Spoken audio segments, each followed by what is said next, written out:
The topic for today is stop porn or not.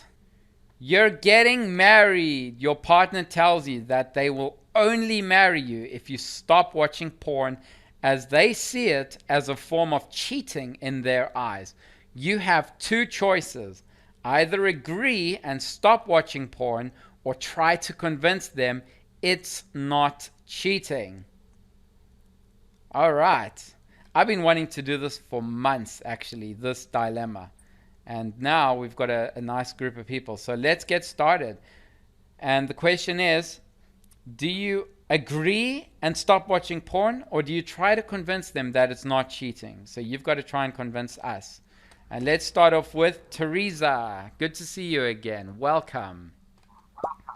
Um, I personally don't think there's anything wrong with it because I believe the freedom. We should have the freedom to watch it or make money doing it if we want.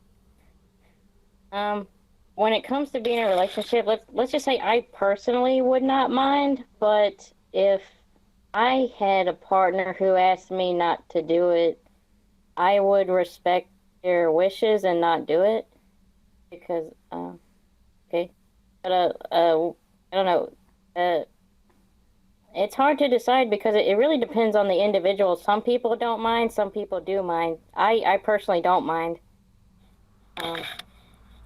Um, um, just so you know, like some people like say like it should be gotten rid of, but it's usually based on their own personal opinions, like beliefs and stuff. Like for example, I host an event called Ghost Stories, Fairy Tales, and Folklore, and every once in a while, some people who shouldn't even be in the event come into my event and try to start like telling people you shouldn't be messing with Ouija boards and stuff like that because it's witchcraft. And I'm like, okay, but that's your opinion. Not everybody has the same opinion. You know what I mean? Okay, thank you. Perfect. Thank you, Definitely. Thank Teresa. you for that. Excellent. Dylan, you're next.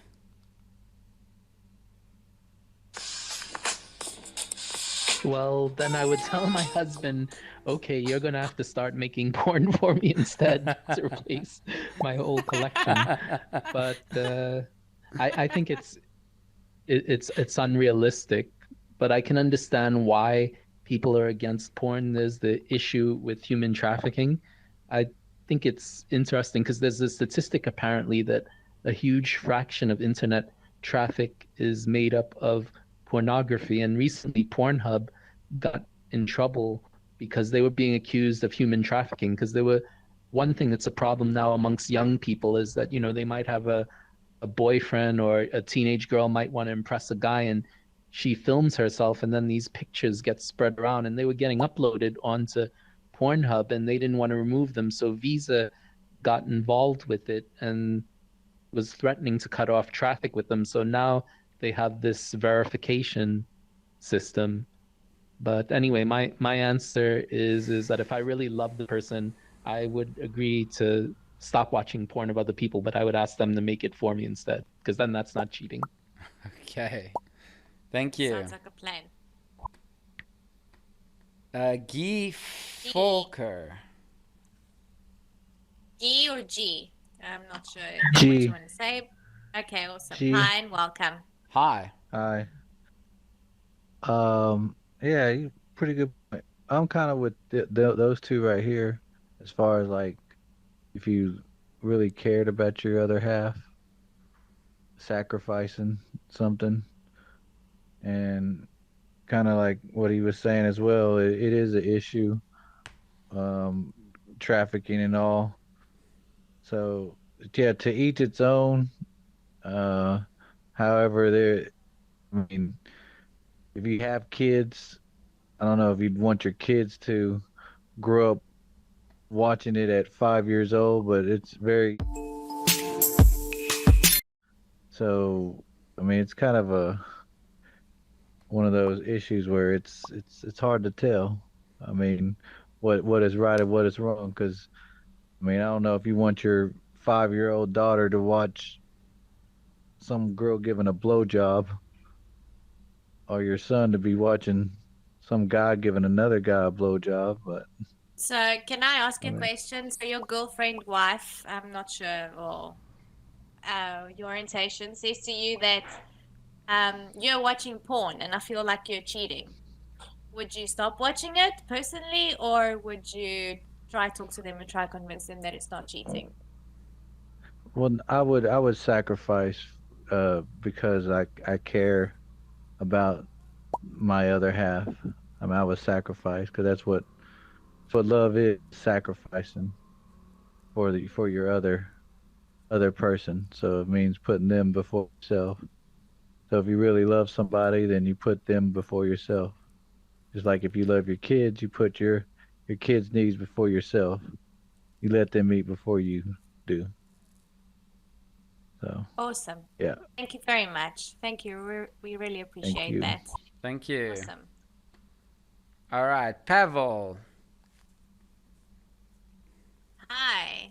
Microphone's yours. Yeah, thank you. Hello, everyone. Hi. Yeah. Hello. I think, of course, I stopped watching because I care about feelings people around, but I make a discussion why she thinks, why she feel it, because I don't think it's cheating. But if she thinks in this way, maybe she don't have a lot of my attention, and I need grow my attention for you for she lives. And I discuss this theme and understand why she think in this way.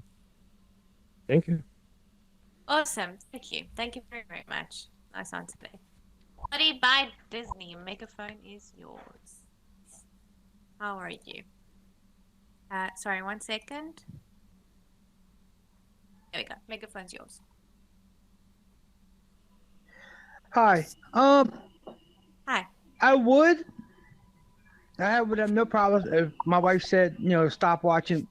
But the thing is, who decides exactly what is porn? And the reason I'm saying that is, there's two shows that Showtime put on. I think it was Showtime, Spartacus and Black Sails. Now they had a ton of sex in it, a lot of nudity in it. But I mean, it was the fight scenes in Spartacus were good. The, I mean, I like Spartacus and I love Black Sails. But I told a friend of mine about because he was into pirates, and I told him about the nudity. He came back, man, that's just porn. That's just regular soft porn. I'm like, but that they have a storyline. This has actual storylines. So, if they brought out like three different seasons of Spartacus and two seasons of Black Sail. So if I watch that, am I watching porn? So if she says stop, even though it's got a lot of nudity, granted, but it does it, but it has that storyline. I mean, do you see what I'm saying? So who exactly says? I mean, if you're talking about just like getting on Pornhub, yeah, okay.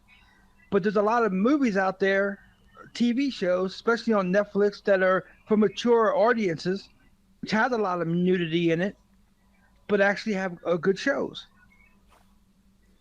So am I watching? So, Am I still watching porn? so if your partner still felt that that was cheating, what would you do? They tell you that I feel Well, you're see, cheating on me when you're watching that. What would you do? but I mean, I'm watching it really. I'm watching it for the storylines. So I mean, watching stuff on Pornhub is like a 25 minute, 10 minute video of just two people or group of people having sex. But this is a story. This is episode 1, 2, 3 up to episode 15, 20. So you got a storyline from the beginning, middle, and end. So is that porn or is that TV? I would Well, argue. if they do consider it I don't. porn, sorry. But like I said, my Okay. friend thought it was. He thought I was trying to get him to watch something from Showtime, like from back in the '80s, Yeah. Emmanuel and stuff like that. I mean, that's what he thought it was. I think it's a subjective preference to each couple and a relationship that you're in, because where is the fine line where you say this is porn and this is not? Because That's what I'm getting at. black sales is soft. We can call it soft porn without the intention of it being porn. When you said it's got a storyline, I can debunk that, because in the olden days they used to make hard and soft porn movies with storylines. You can even look up, for example, Alice in Wonderland 1988 XXX. Not that I know of that. And you'll see that there is an entire storyline of Alice in Wonderland from the beginning to the end, and there's quite a lot of hard porn inside there. So it's the preference, where it's entirely up to them to decide what is porn. And I give you an example that porn is quite acceptable throughout the world. If the spouse of the partners aren't too anal or conservative within it, where they can watch porn, but the funny thing is they can't watch TikTok with some girl or guy shaking their ass, but they can watch porn. And so do you see, the question is, where is the fine line? And is it a form of trust issues? Is it a form of envy? Is it a form of control? Because those three elements, in my mind, is toxic. And it means that they will have you on a leash in many other ways. And I say that forwardly, because once you fall into the trap of them telling you what to do, there are deeper issues within themselves rather than with you, unless they know that you've cheated in the past. But anyway, thank you, Body by Disney. Let's head over to the next person. Halion Aeon. Hello and welcome.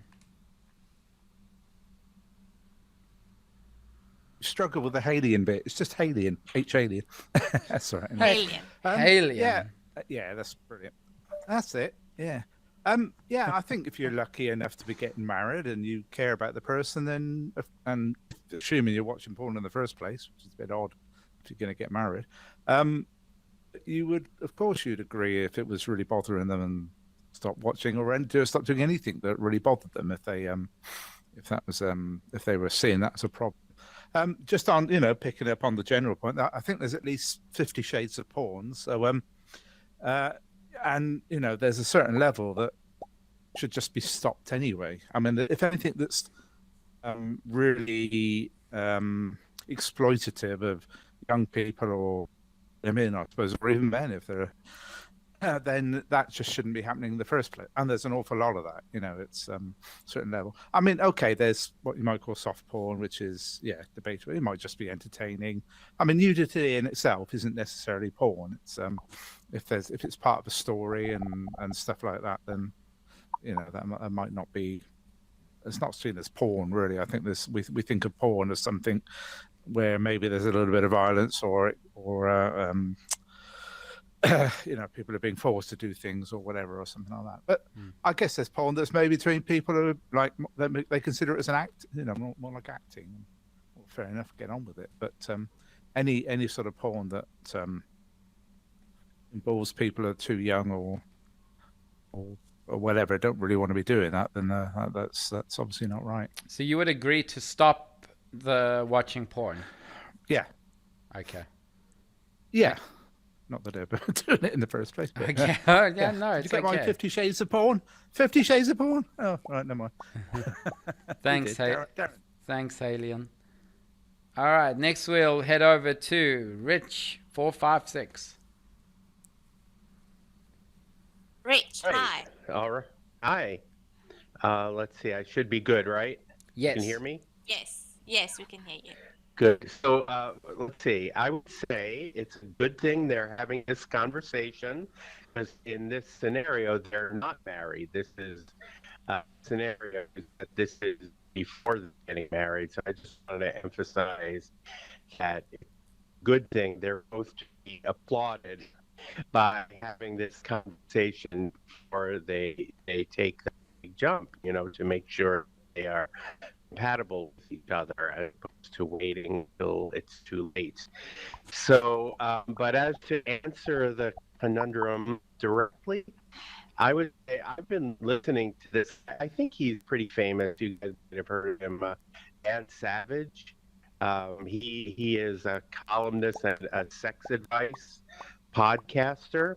His podcast is called Savage Love. I've been listening to him for about 15 years, and I'm on these matters. I'm very, very influenced by the things that he's said, and I buy into them. And what he would say, and what I believe, is that if you agree, the thing you're being asked to do is equivalent to like asking someone to stay in the closet regarding their sexual proclivities and leanings.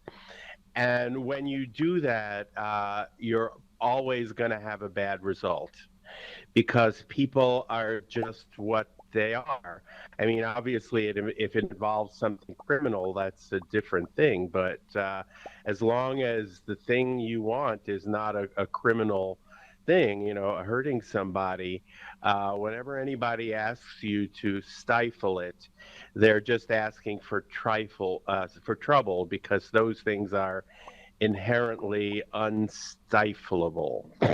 So I would say they would either have to come up with some sort of compromise one way or another. Maybe there is wiggle room in negotiation. You know, maybe if a person digs inside their soul, they would say, well, you know, it's really only this particular type of porn that really makes me jealous, and maybe there would be a type of thing they could find that would make her less jealous, or maybe as long as you just do it 2 times a week, who knows, but I would think some sort of negotiation would be the only way. Otherwise, I mean, that's kind of a deal breaker, you know, because if someone would dump you for that, I'm not sure I would want to be with someone like that. So it's like a fundamental incompatibility. Thank you. Thank you. Awesome. Thank you. That's good points. Communication. That's the first time that someone's mentioned the communication between the relationship, which I think is super important. Lise, hello there, or Liz.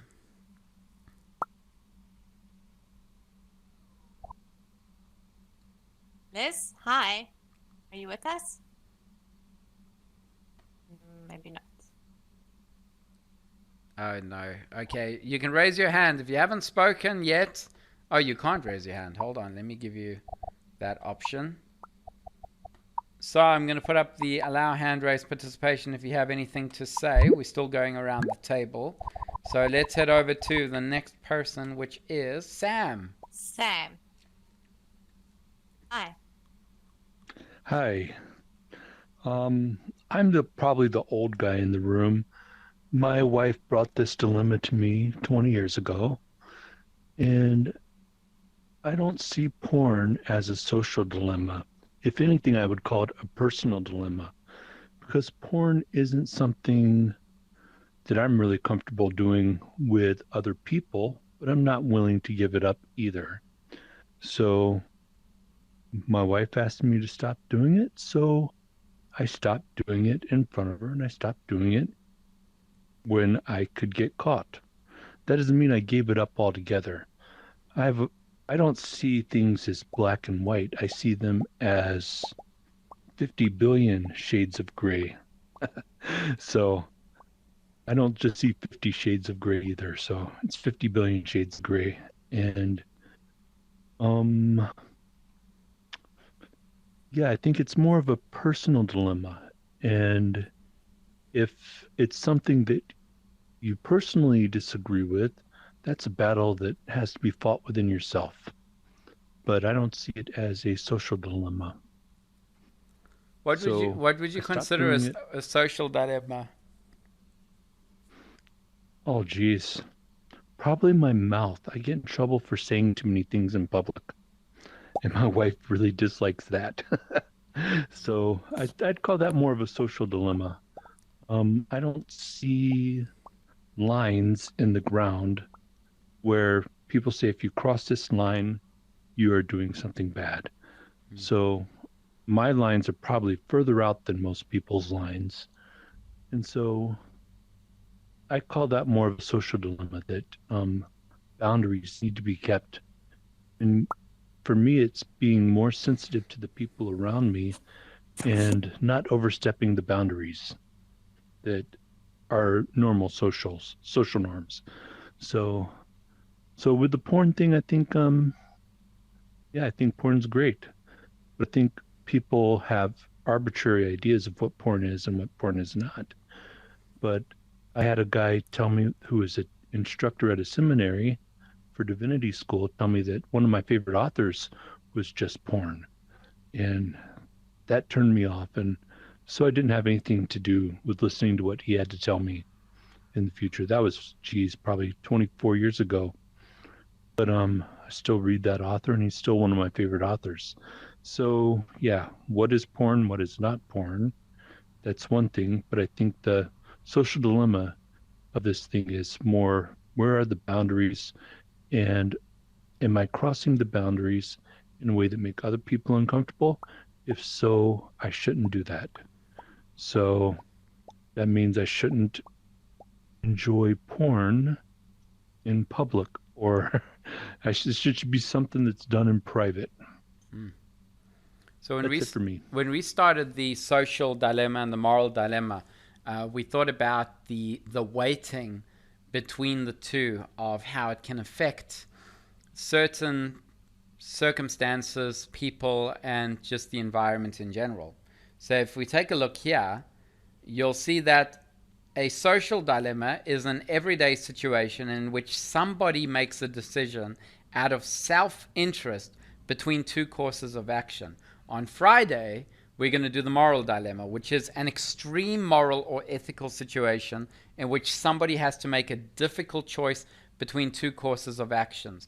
And what you'll find is that with the moral dilemma is it normally leads to two negatives. There's two negatives, but you've got to weigh up between the two negatives of which is the one that you should do for either the greater good, for yourself, or for others. So yeah, but there is a strange line between the social dilemma. I mean, I don't even think there is a definition purely of what the social dilemma is. If you type it in Google, it'll take you to social media dilemmas. All right, let's head over to Yellow Majesty.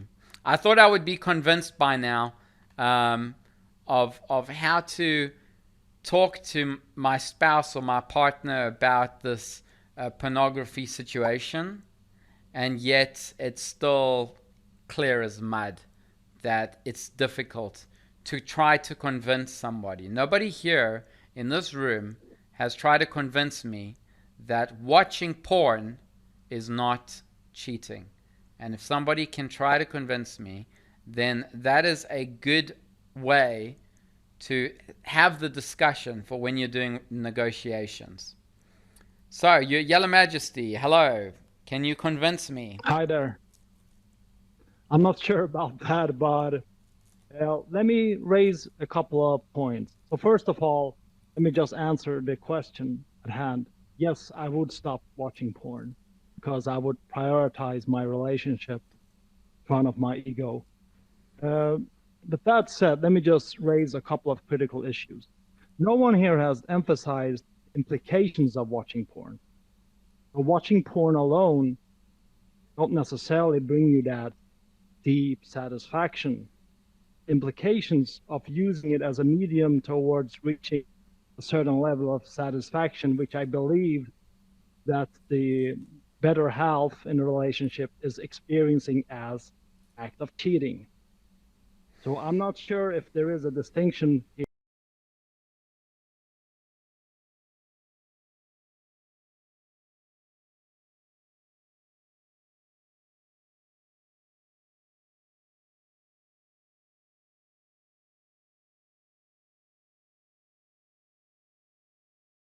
Is that emphasize the negative implications of watching too much porn? You know, the addictive implications, the negative implications towards your self-esteem, productivity, becoming more apathetic, and so forth. So there are plenty of statistics that show what the negative implications are, but still, no one likes censorship in this modern day and age. I don't like that either, but I think that it's, as the gentleman here next to me said, that essentially this is an individual dilemma. It starts from the individual, but it has implications for the social, in this case, relationship. So I wouldn't say that it is necessarily equivalent to cheating. It depends on how far you go with it. So if you have a partner, why don't just realize your fantasies together with her or him instead of transporting yourself to this rather delusional place where you watch other people do this and that kind of act. I won't go into the genres of porn, but there are plenty of them, as you have heard here. So I think in the long run, if you find a partner who likes to watch porn together with you, then you don't have a social dilemma. But you won't die if you stop watching porn. I think actually that your senses might become a little bit more clearer as a human being as well. And with that said, I'm not sure if I convinced anyone, but that was not my purpose anyways. But that was my answer. I think it's the element in a relationship of having a type of freedom where you do have your personal space, you do have the choices that you can make, and that you're not tied down with certain rules that are dictating a healthy or non-healthy relationship. I think it's all based on communication with the partner, and once you have strong communication and trust, I think you can do it on a gradual basis in moderation. I think moderation, everything in moderation is important in life, even moderation itself. All right, let's head over to, before we go to Ali, let's go to Dr. Sam. Nice to see you. Hello there. Good evening, Timon and Ali and everybody else. Yeah, very interesting topic. I'm sure this is a topic that is a dilemma for many, many marriages.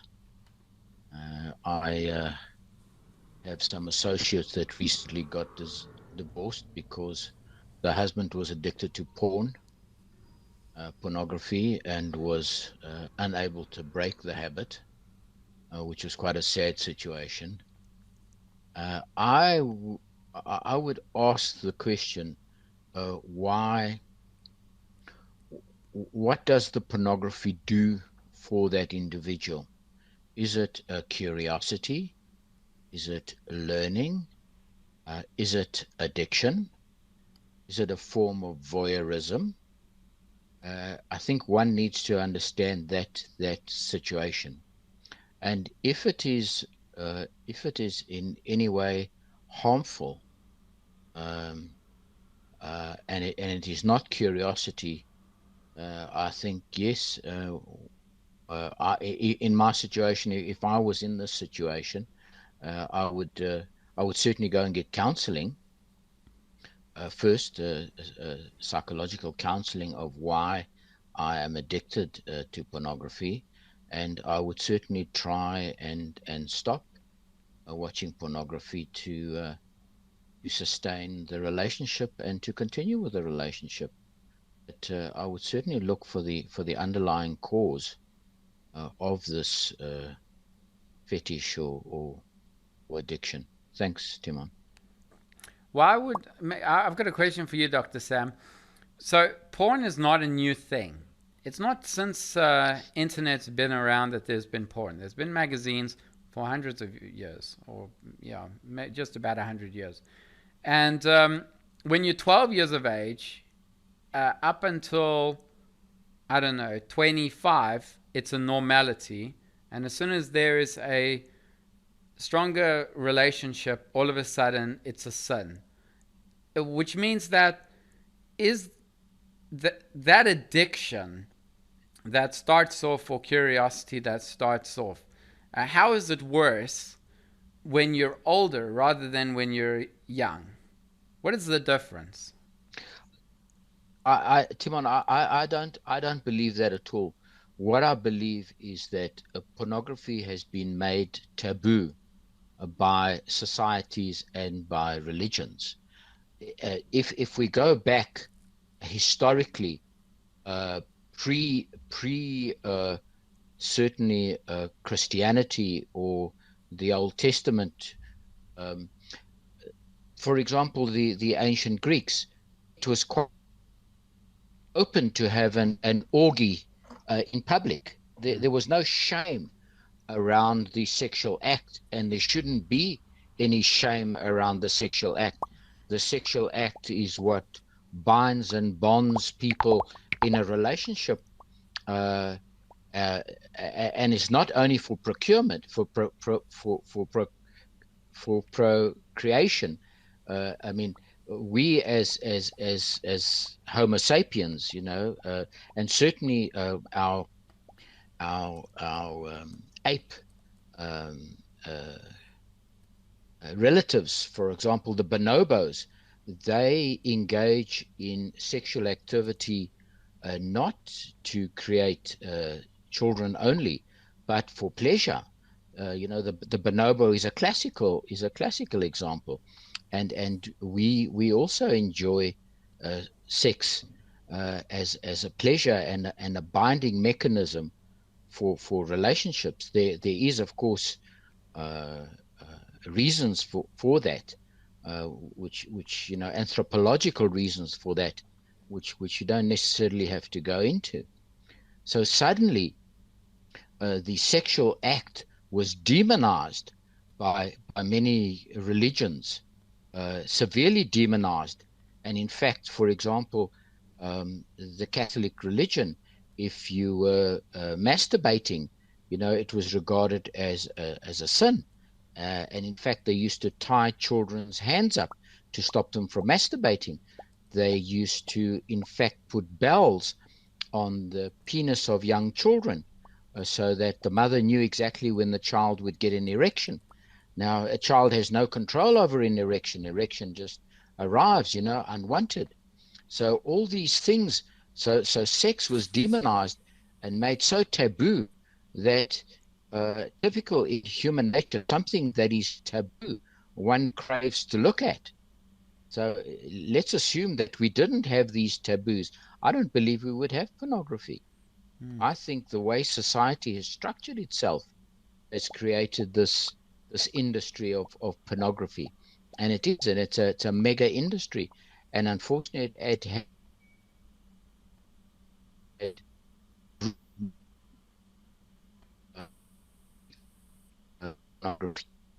to the two.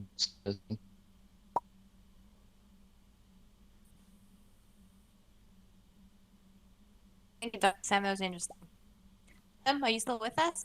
Yeah, I'm still with you. Very interesting, Dr. Sam. Okay. And because you said that, for example, Greece is been, let's say, polygamous and have had a lot of orgies, it must be also one of the reasons why the Greek, I'll say women, all right, in general are so strict with their husbands, because Greece is still the country that has sex over 164 times a year on average, and also with different people, showing that the orgies that took place in the past has resulted in this polyamory and polygamy style. And then Brazil's the same. Brazil's second, Russia's third, China's fourth. I forgot which is the rest. But anyway, we'll go back to you shortly, Dr. Sam.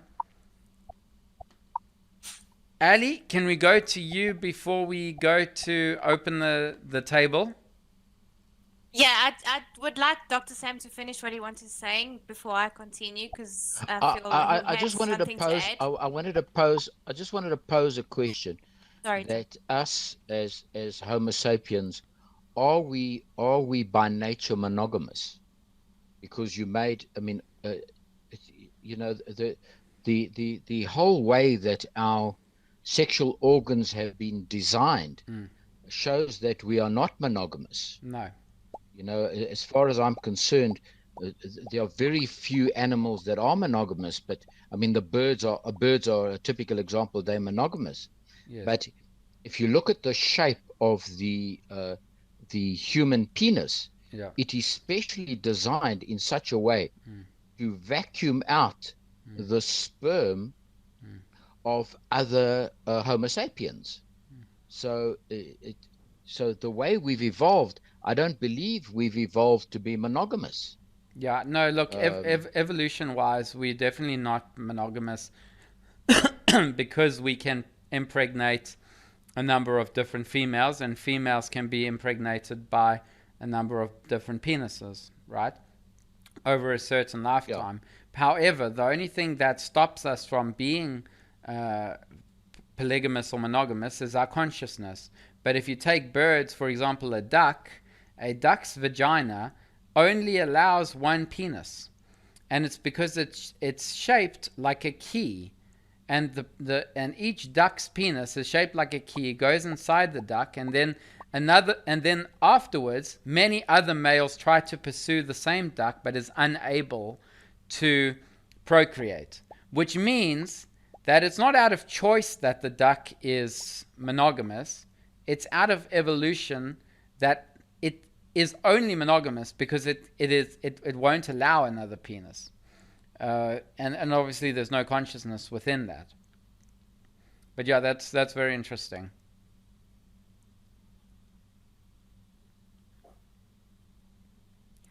Awesome. Ali, okay. Your turn. So first I'm going to start off with answering the question, and then I just want to put a few facts out there. Yes. From gathering information around. So first of all, I would have spoken to my partner and try understand them why they feel that porn is cheating. To try and understand them if it's insecurity, if they're not feeling safe in the relationship, if for whatever reason. I mean, I think communication is the most vital aspect in this factor. Second of all, I'm going to speak as a woman and from experience as well, concerning a lot of facts that you guys did mention. So we women sometimes do tend to feel insecure with our guys, right? Especially when you're in the getting to know phase. You want to know what they're all about. And obviously, if you see them on a serious note, you won't want them to be a flying bird from bird to bird, right? Like we say in Greek, right?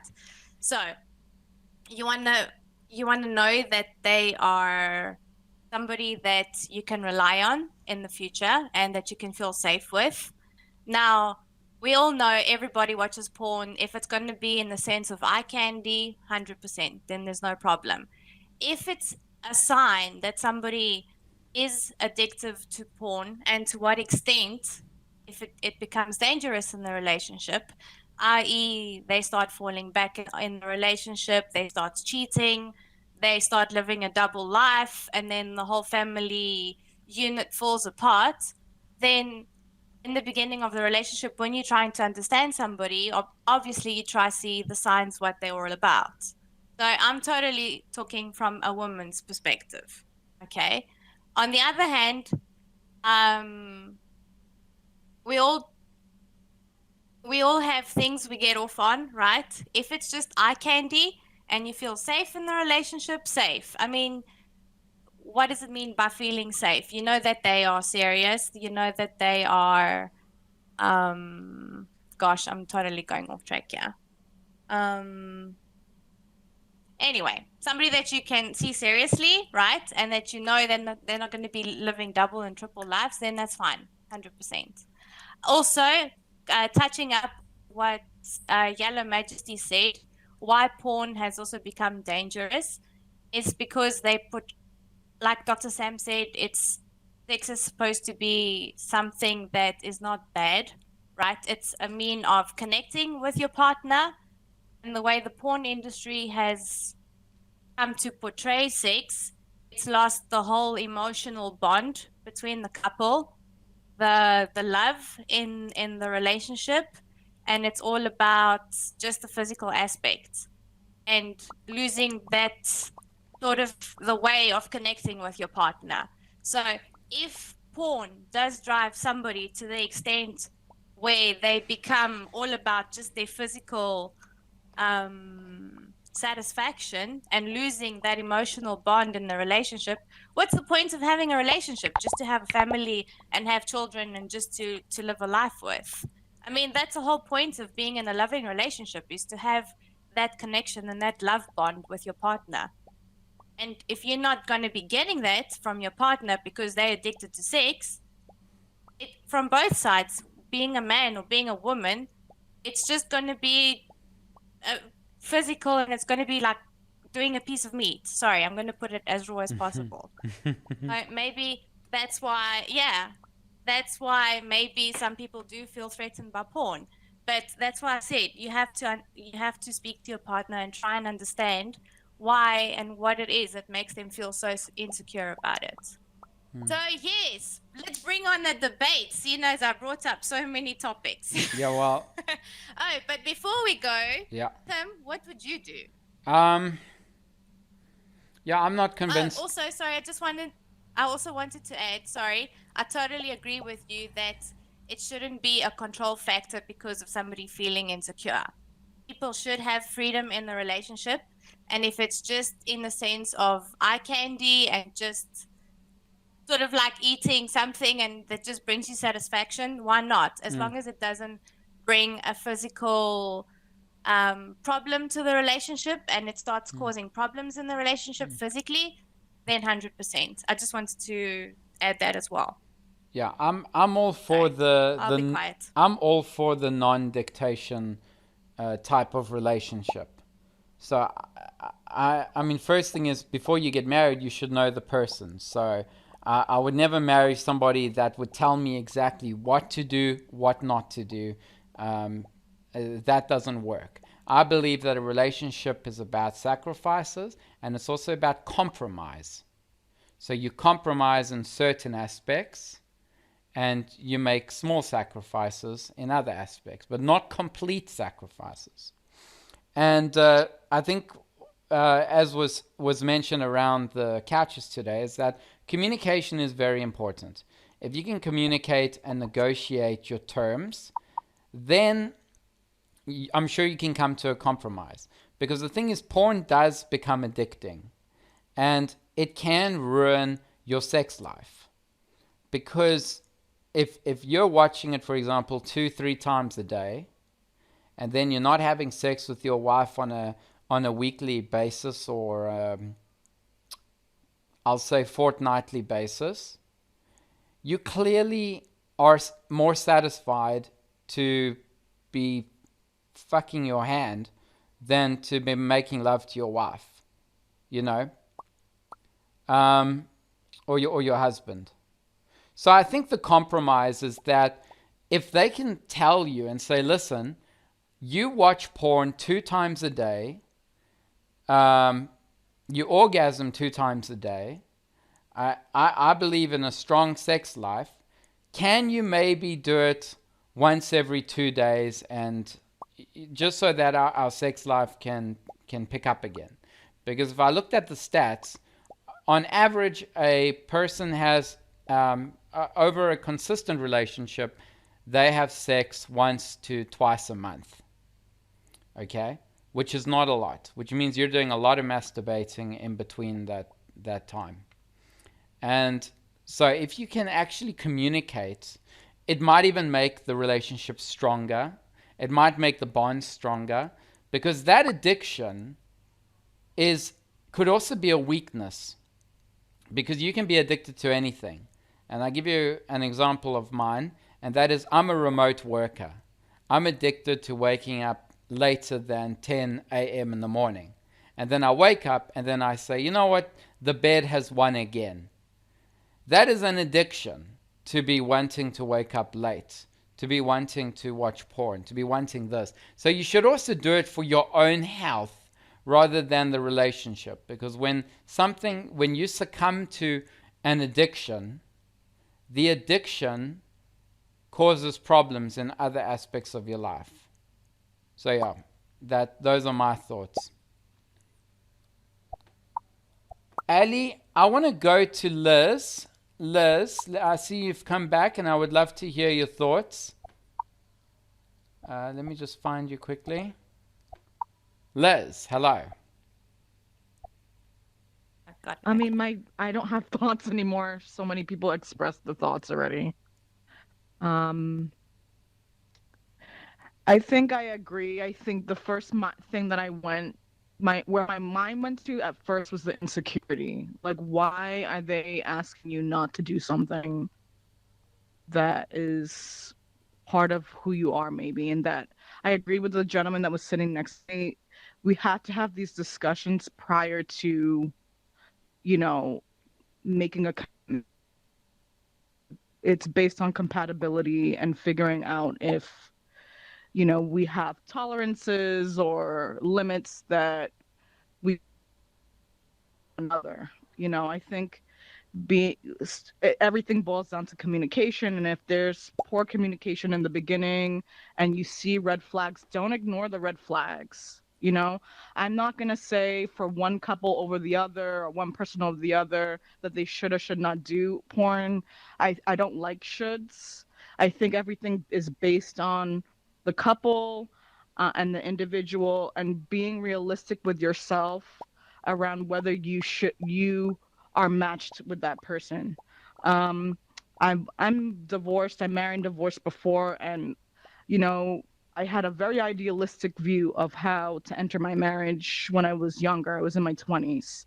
And then I ended up learning later on in my 20s, about 5 years in, that everything was based on value systems and whether we had compatible value systems.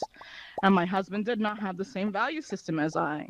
We also didn't have the same, a lot of other identities that weren't matched. And so you got to pay attention to these things, because those things do lead into the bedroom eventually. I would say that behaviorally, if you're having problems in the bedroom, that there's problems outside of the bedroom that happen prior to that. And it's probably based on communication and you being honest with yourself about what you need and what your limits are and what your boundaries are and what, you know what I mean? And not placing that onto the other person to change that other person. What do you want and what do you need for you? So I think that we need to be more cognizant. If we're talking about community, we need to be more cognizant about who we are matching with, who we're compatible with, where our limits are with that those people in the community and not. And that could maybe change a lot of the dialogue around people getting along, people sustaining relationships, and that's where I stand on that. Great, thank you so much. I'm also a psychotherapist, so I I'm also a psychotherapist as well. So I look at behavior all the time. That's excellent. Thanks so much for your thoughts, Liz. Even though you were skeptical about saying something concerning what everybody else has already said, I'm really, really glad that you got to say what you said. Thank you very much. We gotta, really appreciate it. we gotta understand that when we are in an event discussion, you're either reinforcing your thoughts, reinforcing thoughts that we've heard, or presenting new thoughts. Either way, it's always good to hear both. So if someone repeats a thought or doesn't, its reinforcement is great. That is what we need to hear normally. Okay, now we have some hand raisers. So Ali, I'm going to go to Jolly. Hey, how are you? Good. How are you? I'm doing well. All right. I'm probably reinforcing a thought here, but I just wanted to add, just based on, what cheating is, if you're in a relationship and you agree that, this is something that's okay, and you know that the other person is doing it, then it can't be cheating anymore. Cheating is based on dishonesty or doing something that's unfair. So if both of you can agree on that, then it's not cheating. Otherwise, if you're doing it, privately, you don't want you're supposed to know about it, then there's obviously something else going on, and that's where dishonesty comes in. So yeah, that's pretty much my take on it. I mean, we can sort of argue the moral grounds of, what porn is and what it does to our society, but I think just based on what cheating is, if both people in a relationship can agree on it, I think it should be perfectly fine. Otherwise, it's cheating. Awesome. Thank you.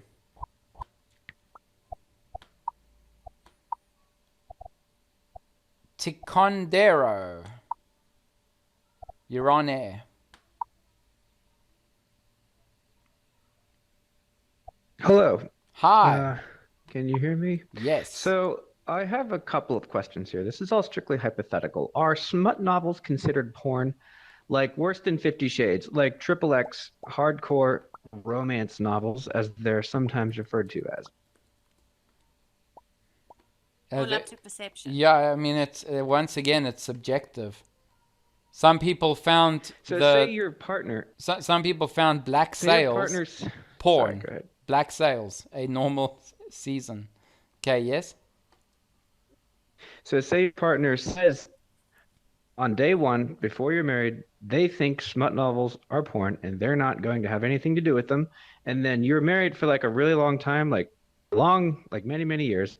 You realize they have been into romance novels that they thought they considered porn without you knowing about it for a period of time. Would that be considered cheating? Again, you would have to ask your partner. It all depends. It's only cheating if the partner believes it's cheating. And what why? if they don't believe it's cheating because they think that it's all right, but initially they didn't think that it was, and then somewhere along the way over the years they changed their mind, but you didn't know that they changed their mind, and then they started reading them and you didn't know about it? Well, this is where what I mentioned earlier when we started this is that what is the intention that your spouse is dictating this? They're now starting to put control into the relationship. They're controlling you. They're dictating what is right and wrong on their side. There is no compromise. And for me, those traits are toxic. Get out of the relationship. So it's going to get worse. You both agree. You're like, no porn day one. And then you find out about their smut novels later or their romance novels. And they think it's porn. You think it's porn. And then say that, like, you said on day one, you're not going to watch porn. And then you try to stop and you don't. And you just keep doing it the whole time. And the entire time, they didn't know that you were into it, but you were. And then you find out they were into it and you were both into it at the same time, but the other one didn't know about it. Is it then cheating? I'll tell you, it's men from Mars and women from Venus. Because I can tell you this much, that women reading their smut novels, or whatever you said, I'm just going to say sex novels, probably they get such a more high with the feelings and an orgasm beyond any porn video that a man would watch on the internet. So I'll tell you that much. Wow. That because if you hear these women that get off to 50 Shades of Grey, and these are the same women that complain to the men that can't watch porn. Do you see the discrepancy? How they are thinking about themselves and their emotions rather than men's carnal, visual needs. So women have perceptual feelings and emotions that they want to use in the bedroom, and men want more visual. And this is just evolution, you know? Right. So say then it all comes out and you're like, we've both been doing this thing. No, we didn't know about it. The other one didn't know, but now we do. Now we do. So then should you start talking about it, or should you keep it yourself? Because is that like something, should you just continue about your thing, being like, okay, this is great for everybody, you know, we're doing our thing, nobody needs to know anything? Or should you start being like, all right, now we should start bringing this into the conversation? I feel like it's not considered cheating, right? Because I don't think it would be considered cheating. But I mean, other people might have a different opinion. I got to ask you, nothing's going Tikon. on. I feel Tikondero. I don't know how to say your name, but is your spouse or partner like right by you with a knife on your throat, asking those questions, so that we can all say the right thing? Yes, it's cheating. It's cheating.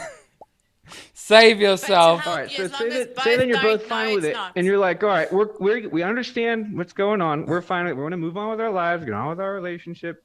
You're both fine with putting this away. Would you be fine with moving on, or do you think that's something that you should bring up and try to go over and try I think every relationship is completely different, up to subjectiveness, preferences, and if I am giving my thoughts about your relationship, that's triangulation. If you need to communicate with your spouse and come to a compromise, or get the hell out of that relationship. All right.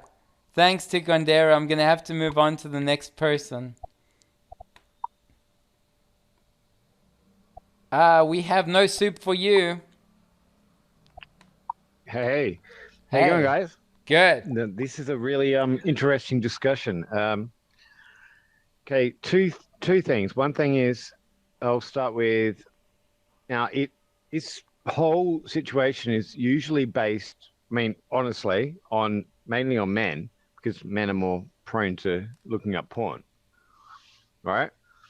What about the female side? Like, I mean, there are a lot of women that like to look up porn as well, but we don't really talk about that. So, I don't know, like, is it, we don't really have a taboo against females looking up porn. Like, what if you're a man and you're married or whatever, or your girlfriend, and she's on the computer or whatever she's doing, or a phone, and she's fucking looking up porn? Is that all right? I mean, like, is it equal? That's the first question. Second question is, what if you're alone and you can't be bothered with a relationship, or you just can't find one that's worthy, and if you're just by yourself and you just, occasionally look up porn. I don't personally look up porn really rarely, but look up porn, and just to help you get to that point, freaking. Is that socially acceptable or not? Like, really? I mean, people will go, okay, well, Catholicism and all that, blah, blah, blah. Like, is it acceptable that if you are alone and you just don't care about a relationship and you just want to be alone and you look at porn, which I don't really do, but if you do, is that acceptable? And yeah, and also back to the woman thing. And that's my question. So, Ali? from my point of view, yes, women do look at porn, and yes, it is equal. So what? It obviously it's equal. And on the other hand, it's all about how you feel at night watching porn. Concerning the second question, I mean, if you feel all right with it, who's to say and judge you that it's wrong or if it's right? If you're sleeping okay at night, 100%, go with it. Nothing wrong with it. It's like I've said in a few of these. It's like I've said in a few of these social and moral dilemmas. Is if the person is not feeding you, financially supporting you, or fucking you, you should not give two fucks about what they're thinking or saying, right? 100%. Don't worry about what people are saying and thinking about you. Do you? You are alive because of you. You're not alive because of some. The pan. Do you? Yes. You are alive because of what you have done, what the decisions you've done, not what somebody or your parents' opinion is or what they've suggested. They have nothing to do with where you are today. All right? Maybe your upbringing, yes, but as an adult, nobody has the right to tell you what to do or what to say, and even your spouse, because you have the option to leave if things are that toxic. This is how strong I am about this stuff. So when you were saying, I kind of watch porn, I don't... Listen, dude, if you said I watch porn 5 times a day, we would have looked at you exact same. We don't care. No, like I don't think most of us care. And if you do, you do care, it means there's something wrong with you rather than wrong with the person. Because if that person is happy, you should only wish happiness on the person, right? That's it. Just wish happiness, happiness and kindness. I'm turning into Actually Ellen. getting your serotonin levels up, Love so you it. will be extra happy. Exactly. Like you know what? I'm in the stock market business, and I've been asked how many times I masturbate a day because of the adrenaline and cortisol Really? and stress that I'm involved in. Yes, and I'm like, well, average. I don't masturbate because of my job, but some people, they have this thrill and cortisol. I don't have any stress. I have the most chill job. I look at my portfolio once a week. And so some people are literally masturbating to save their asses within the job industry that they're in. you know. Wow. So there are many other Okay. reasons. But yeah, do you. Just be you. Happiness and kindness. And I'm not speaking like Ellen DeGeneres, because she's the worst person in the world. But you know what I mean. Yeah, I know what you mean. Okay, cool. All right, let's head over to the next person. And thank you so much. I know. Sila, you're on the air.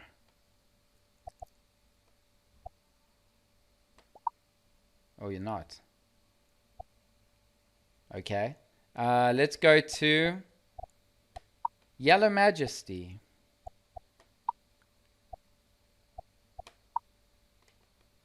Yeah, I was actually thinking about a couple of things here. First of all, I think we really haven't clarified nature of cheating here. Of course, everything is open for perception.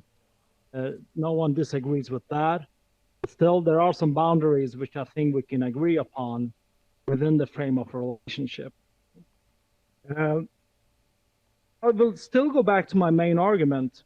It's not so much watching the porn that I think could cause the feeling of someone cheating on you.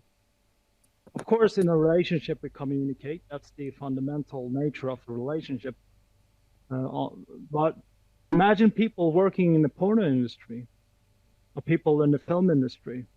Sometimes they don't choose what kind of work, what kind of gigs they want. You're stuck with porno movies. Anything that contains porno. Should the spouse still demand this kind of ultimatum? I don't think so. So I think the situation is pretty much what one should derive from, and it is very difficult to generalize this idea of having porn as the bad guy here, art as the savior, so to speak. To my second point, this idea of human beings not being made for one partner at a time, or the monogamous relationships and all that. Of course, these are what evolutionary facts tell us. But as I think the thing that Timon touched upon, the idea of consciousness, overrides many of the delimitations that the baboons have in terms of beings. So I think still, judging by the medium of porno, it is very difficult to say that it is good or bad. It's more, this is where it becomes a moral dilemma rather than a social dilemma, because it depends what it means for you. So if I know people who don't want to go into a relationship because of the fear of having this kind of ultimatum against them. So they choose porno as a synonym for freedom. And I think that's quite delusional, because if you are in that situation where you put an equal sign to porn and freedom, and you have gone too far with your porn addiction, I would say. That's my opinion, but of course, it's just an opinion. But finally, I think why Tim planted this idea of cheating here is because there are people who start planting words like cheating, words like you are envious, or you're jealous of me looking at someone else, or start to control their spouses in the most minimalistic way until you're trapped. So porno first it's porno that is cheating. Then if you look at another person, that's a signal that you have the tendency to become a cheater. And then they just, elaborate on this until hell has frozen over.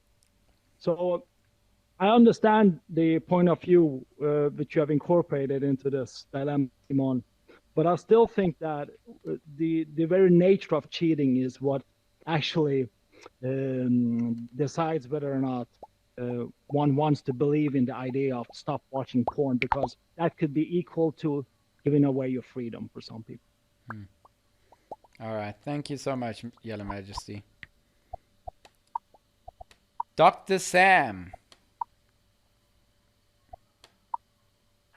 Yes, Tim, and I think some very interesting points were brought up. I certainly liked what Tikondera brought up in terms of book that is extremely explicit, but it's written. It's not visual, it's written. Can that be regarded as pornography, and can that be regarded as cheating? But I think Yellow Majesty knocked the nail on the head, is that we haven't defined what cheating is. And once we define what cheating is, we'll be able to extrapolate whether pornography is pathological or destructive to a relationship. So, I mean, what is cheating? If you just think about cheating, is an action which causes emotional pain to another person. So if your action of watching pornography upsets another person, in that person's mind, you are cheating.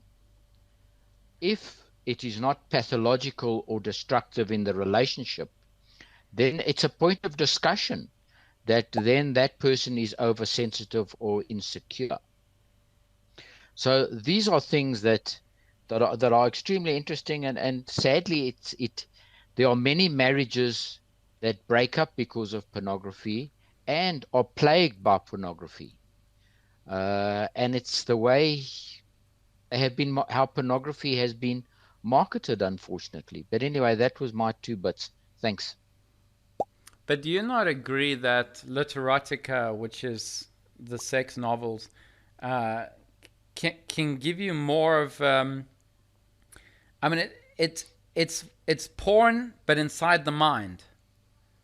Because if you're not watching porn, you might be fantasizing about it in your mind. And when women are reading literotica, which is extremely erotic once they get into the motion, isn't it a bit of a isn't it hypocrisy between them calling that not cheating and watching a porn video cheating? So, Timon, I think, remember that, I mean, fantasy is quite a normal thing. And certainly there are many people that fantasize during sexual activity, or fantasize if they're self-pleasuring themselves. But normally fantasies are not psychological or pathological, whereas watching porn can become extremely addictive, where you cannot stop watching porn. It becomes an addiction that interferes with your life. It interferes with your relationship. It's almost equivalent to being an alcoholic or an opium addict, and you need therapy for that. So I think we need to clarify. And I think I've made that point right in the beginning. Is the reason for a person watching pornography? What is the motive for watching pornography? Is it an adjuvant to your sexual relationship for both parties? That's fine. But if it is pathological, then one needs to relook at this addiction. But if we look at Thanks, Timon. If we look at the reasons for example, masturbation, of using porn as the channel, you'll find that there are many reasons to masturbate. The first one is to satisfy sexually. The second one is to wake up in the morning, for example. The third one is to get a boost of energy. The fourth one is because you have a lot of cortisol and stress. And you need porn as the channel to help you get through that, which explains why the number of orgasms have picked up over the years, because people, it's not a taboo as it used to be anymore, and now people can go 3 to 5 times a day. I don't know when you were younger if it was the same with you, Dr. Sam. Yeah, look, in my days, pornography was not as common, but there were sexually explicit books that were used as a form of arousal, used as a form of bringing one to an orgasm quicker. I mean, let me give you a typical example. When I was a young physician, I was involved in a sperm bank. Oh. And in those days, we didn't have pornography, but the young men who were donating sperm to us, we used to give them an equivalent of a Playboy so that they could arouse themselves and they could come to an ejaculation much quicker. Bearing in mind that a male is much more visual than a female. Yes. In terms of sexual arousal, and there are certain things that arouse a male purely visually, and each male has their own cues for that. But certainly erotic books in my days, 30, 40 years ago, was used very commonly. Awesome. Thank you, Dr. Sam. Always great. Halion. Ooh. Let's get you back.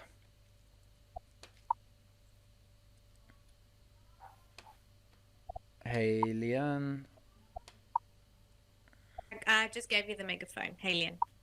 Yeah, sorry, thanks, Tam. Oh, Ticonderoga's gone. I think it's Ticonderoga, how you say it. Isn't it a famous American battle or something, or river or something? Yeah, it was just, yeah. As ever, since I raised my hand, half the questions have answered what I was going to say. But no, just one general point, just an opinion, and there's also a question as well. I think in terms of marriage as well, you just got to, in all the responses and the way you behave in marriages, one of the, for me, the important factors is whether you're going to have children. I think that your moral map needs to be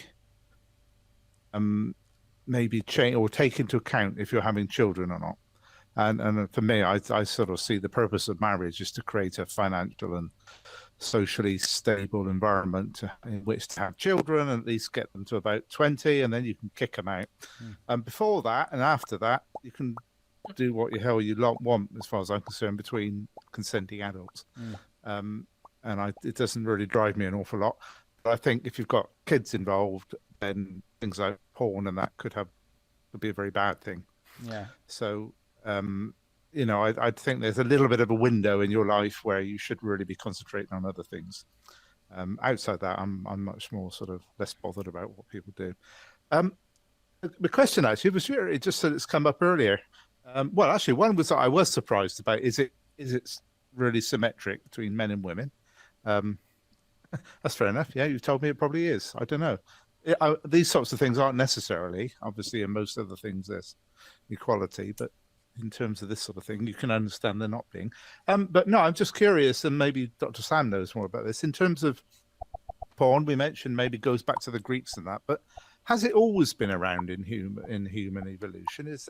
Which would imply that there is a good evolutionary advantage for it. And as you mentioned, a couple of things, maybe stress relief and things like that. I'm just curious, do we have any evidence whether Neanderthals did porn somehow? I mean, other people watching them or something. I don't know. Just curious. Any thoughts? Well, we wouldn't because Neanderthals, of course, didn't document their lives. But yeah, what we I know do they know didn't have is the the ancient, the ancient Greeks documented their sex lives in autistic forms. So we do know that orgies were commonplace. We also know that there was no taboo of having a young male consort to help you out. Homosexuality, there wasn't such a thing as the classification of homosexuality in those days. But what we have found anthropologically is that there were sex toys that we believe were sex toys, dildos that were used possibly 2,000 or 3,000 years. And maybe we don't know exactly why they were used. Were they used as a fertility? The Egyptians. Yes, there's documented cases of Hatshepsut, the female pharaoh. There's some quite explicit pictures on the walls. Her and bent over and somebody else. But so even that goes if you back go many back thousands of years as well. But, even if you go back to the Chinese 5,000-6,000 years ago, there were sexual toys that were available. So it shows that, and I mean, humans have been around. Probably we've been around for maybe 100 or 150,000 years. Humans themselves have been around. So it appears that the Homo sapiens as we know them today. So probably these sexual activities started taking place very early in human behavior. But I think, as I mentioned previously, bonobos, for example, which are very close relatives to us. I mean, there's only probably 7 or 8 million years difference between us and bonobos, which is the chimpanzees family. They have their greetings are sexual. They will greet each other by playing with each other's sexual organs. So I mean, and I'm sure some of that has evolved. We have picked up some of those traits, seen that